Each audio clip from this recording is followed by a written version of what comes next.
बुल्ढाना जिले के चिखली में बेल पत्ते बेचने वाले किसान से मनपा के टैक्स वसूली ठेकेदार द्वारा गुंडागर्दी करने का मामला सामने आया है।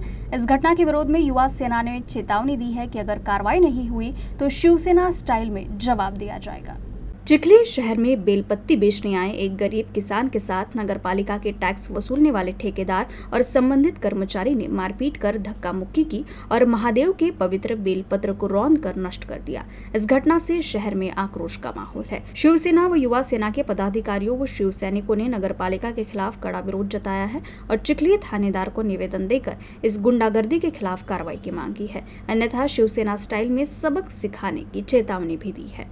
आज चिखली पोलीस स्टेशनचे कर्तव्यदक्ष ठाणेदार सन्माननीय संग्राम पाटील साहेब यांची आम्ही भेट घेतली।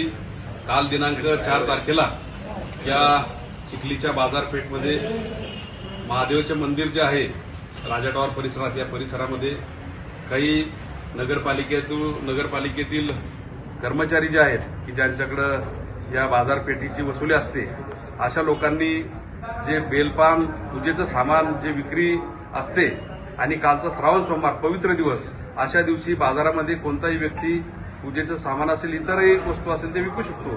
आणि हे बाजारपेठामध्ये विकत असताना काही नगरपालिकेच्या कर्मचाऱ्यांनी त्या ठिकाणी ज्या पद्धतीची वर्तणूक त्या ठिकाणी दाखवली, त्या पद्धतीनं आम्ही कालही साहेबांशी त्याविषयी चर्चा केली आणि आज या ठिकाणी निवेदन दिलेलं आहे की जो कोणी त्यामध्ये दोषी असेल त्याच्यावर कठोर कारवाई झाली पाहिजे आणि त्या बाबतीत साहेबांनी सुद्धा समाधानकारक कारवाई त्या ठिकाणी केली, गुन्हा सुद्धा दाखल केला व अशा पद्धतीचं गावचं वातावरण खराब करणारे जे कोणी व्यक्ती असत यांना कडक शिक्षा व्हावी ही भावना खऱ्या अर्थानं संबंध बांधवाची त्या ठिकाणी होती आणि त्या निमित्तानं खऱ्या अर्थानं आम्ही साहेबाला या ठिकाणी निवेदन दिलं।